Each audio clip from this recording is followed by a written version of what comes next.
students, myself Suresh VS, welcome back to my channel. Let us continue the lesson, the summer of the beautiful white horse. In the last class we have seen that Morad came to Aram's house and invited him for riding the horse. So immediately he jumped down to the yard from the window and leaped up onto the horse behind my cousin Morad. So he got on the horse and sat behind Morad. Okay, and they started riding the horse. So that year we lived at the edge of the town on Walnut Avenue. That year, where were they living? You see that they were these people are wanderers. So that year they were living at the edge of the town, end of the town, a place called Walnut Avenue. And behind our house was the country. So behind their house, you see that you can see country. Country means village. So village start from behind their house. There were vineyards, orchards, fruit growing field, irrigation ditches, irrigation canals, and country roads, village roads. In less than 3 minutes, we were on Olive Avenue. In 3 minutes, they reached a place called the Olive Avenue. And then the horse began to trot. Okay, and from there the horse began to run at a moderate speed, or we can say a speed faster than a walk, that is known as trot. That means in a moderate speed it started running. The air was new and lovely to breathe. So Adam says that the air, it was really fresh. Early morning it is, and also it was lovely to breathe. The feel of the horse riding was wonderful. First time Alam is doing the horse riding. So he says that sitting on horse and moving or horse riding, that was really wonderful. Okay, he enjoyed it very well. My cousin Morad, who was considered one of the craziest members of our family, began to sing. Immediately Morad started singing. And Morad, you see that he is considered as one of the craziest members of the family, mad member in the family. So there are some other people also, we will see about them. I mean, he began to roar. I mean, he was not singing, he was roaring. Okay, he started to roar. Every family has a crazy streak in it somewhere. So somewhere you can see that in every family there will be a crazy member, a crazy fellow, a mad fellow, a fellow in mad behavior. Okay, will be there. And my cousin Morad was considered the natural descendant of the crazy streak in our tribe. So my cousin Morad, he was considered as such a crazy fellow, a natural descendant. Descendant means inhabitant in our family, okay, or in our tribe. Before him was our uncle Koso. Before him, then former generation there was this younger generation. Morad is considered as a crazy fellow. And the older generation, another fellow is there. His name is Koso, my uncle Koso. And you see that he was an enormous man with a powerful head of black hair. How does he look like? An enormous man, means a very huge man, a very fat man, and with a powerful head and with a black hair, and the largest mustache in the San Joaquin Valley. San Joaquin means one of the long interior valleys of California. So in this valley, San Joaquin family, he had got such a largest mustache. You know, the mustache means the hair growing upper lip. This is known as the mustache. And he was considered as the person with the largest mustache in that valley. And he was a man so furious. Furious means so violent. He was a man who was very violent, a very hot-tempered man. And you see that in temper so irritable. Furious in temper and also so irritable. A man who irritates others, an irritable nature. And so important that he stopped anyone from impatient, that he stopped anyone from talking by roaring. It is no harm, pay no attention to it. See, this man was so impatient. He used to stop the people from their talking. They may be talking some important thing, but for him it was not important. Immediately he stopped them, telling that, hey, it is no harm, pay no attention to it. If it doesn't harm anyone, don't pay any attention to it. In such a way, he used to speak. That is all, no matter what anybody happened to be talking about. That was the case with him. The people were talking about serious things, so maybe even then in between he used to interfere, meddle with and tell this, pay no attention to it. Once it was his own son Arag running, yes, 8 blocks to the barber shop where his father was having his mustache trimmed, to tell him their house was on fire. You see that very interesting. One day, his son came running 8 blocks, that means 8 streets apart. He came running by and informed his father what he was doing. He was sitting in the barber shop and having his mustache trimmed, making it small, and came and informed that their house got fire. And what was his reaction? This man Koso sat up in the chair and wrote. Immediately he sat up on the chair and wrote. He shouted, it is no harm. No problem. It is no harm. Pay no attention to it. Hey, don't pay any attention to it. In such a way, he shouted. The barber said, but the boy says your house is on fire. The barber repeated, hey, but your son says that your house is on fire. So Koso roared, enough, it is no harm, I say. Then he shouted again, enough, it is no harm. Pay no attention to it, he shouted. My cousin, you see that what a crazy man he was. My cousin Morad was considered the natural descendant of this man. So you see that Morad, my cousin, he was considered as the same, the natural inheritant of this man Kuso. Although Morad's father was Zora, but you see that Morad's father was Zora. How he was? He was practical and nothing else. But this man was not of this crazy nature. He was a practical man. Okay? He was a practical man, Zora's, Morad's father. That is how it was in our tribe. But this happens in our tribe. Such a way, you can see that though father was a practical man, son was really crazy. It happens in our tribe.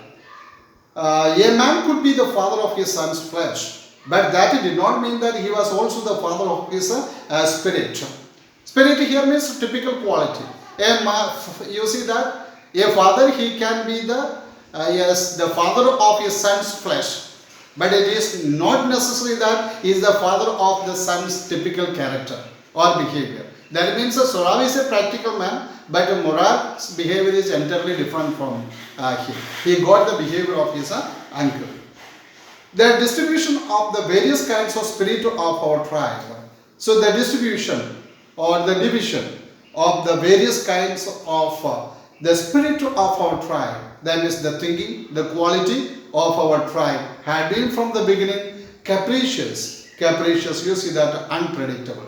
So even from the beginning itself, the distribution of the character as well as the thinking of our tribe, that was really unpredictable. No one can predict it, or we can say that which was changing suddenly or quickly, and vagrant. Vagrant, that is of a wanderer, or we can say that here irregular.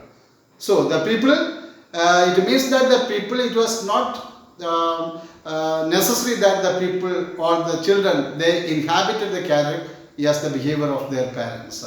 Okay, they had different character and behavior. We rode and my cousin Morad sang, and we continued our riding, and Morad was going on singing. For all anybody know, we were still on the old country where, at least according to some of our neighbors, they were still in the countryside. You see that where according to the neighbors they belonged to. Some people were there, they knew Morad and Aram. Still they were in the countryside. We let the horse run as long as it felt like running. We made the horse to run fast. How much fast it can run. Such a way we made the horse to, yes, run. At last my cousin Morad said, get down, I want to ride alone. At last Morad said, yeah, Aram, you get down, I want to ride the horse alone. Will you let me ride alone? I asked her. Okay, you are going to ride alone, then will you allow me to ride alone the horse? That is up to the horse. My cousin said, get down. That the horse will decide. The horse has to decide. Now you get down. The horse will let me ride, I said. Then I said, surely the horse will let me ride. it will permit you me to ride? We will see. He said, don't forget that I have a way with the horse. Okay, let us see that. We will see. We shall see it. You see that don't forget that I have a way with the horse. That means I know how to deal the horse. How to deal with the horse, that I know very well. I can understand the ways of the horse. But I don't think you will be able to do that. Well, I said anyway, you have with the horse, I have also. Okay, if you know how to deal with the horse, I have to know it. For the sake of your safety, he said, let us hope so. So, for the sake of your safety, protection, let me hope so. You also know how to deal with a horse or understand a horse. Okay? Get down. Alright, I said, but remember you have got to let me try to ride around. So he asked him to get down. And he agreed, Aram agreed and go down from the horse. But one thing, Murad, you must allow me to ride the horse around. He wanted to ride the horse. I got down and my cousin Murad kicked his heels into the horse and shouted. When I got down, my cousin Murad, he kicked on its heels. Okay? And he commanded and he shouted, where's your run? That may be the name of the horse. He gave the order to the horse to move. The horse stood on its hind legs. Hind legs means the rear legs. Immediately the horse, as you see in the picture, the horse stood on its rear legs, then snorted. The snorted means a breathe, or we can say that puffed, and burst into a flurry of speed, and it started to run very fast. That was the loveliest thing I had ever seen. So Aram says that what a beautiful sight it was. That was the loveliest thing that I have ever seen in my life. My cousin Murad raced the horse across a field of dry grass. Then he started to ride the horse across dry grass. Then from there to an irrigation ditch, an irrigation canal. Then from there he crossed the ditch on the horse. Okay, then he crossed the irrigation ditch or canal, and 5 minutes later returned. And 5 minutes later, Murad came back. That time, how he was?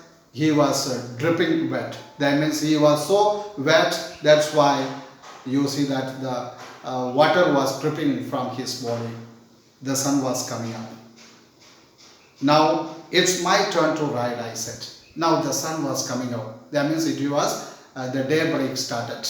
It was getting late for them, and so immediately he said, Aram said, it's my turn, it's my chance to ride. Your chance got over, now I have to ride it. My cousin Murad got off the horse. Then he got off the horse. Then he said, okay, ride, he said.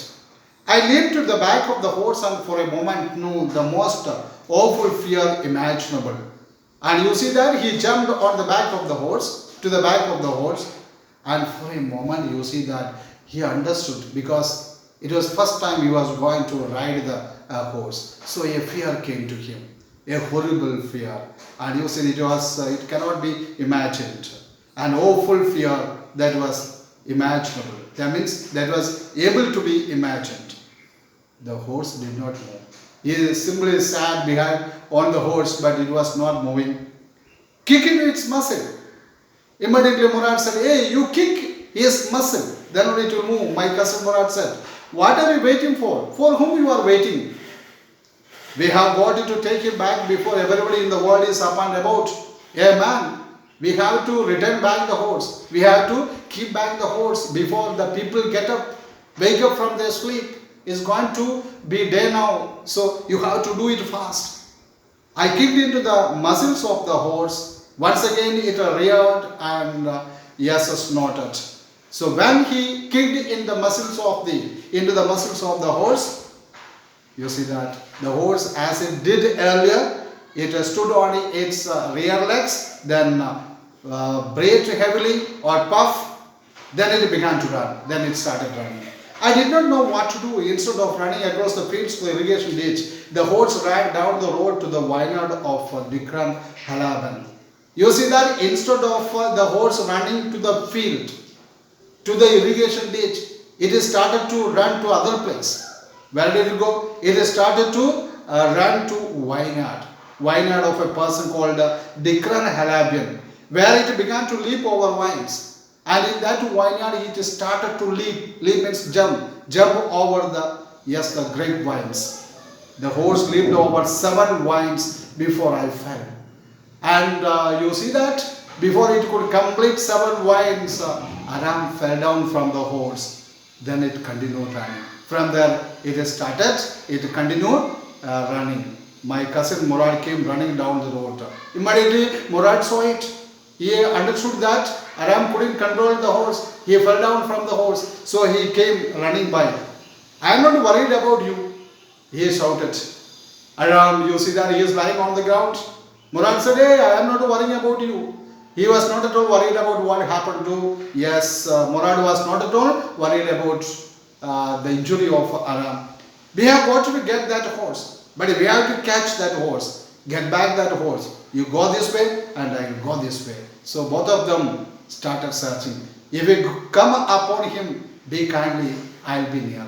Yeah, if you come upon him, if you find out him, please be kind with the horse. I will come very fast. So he ordered to, yes, Aram. Dear students, I hope you understood this part. We will complete the next part in our coming video. If you like, please like and subscribe my channel. Thank you very much.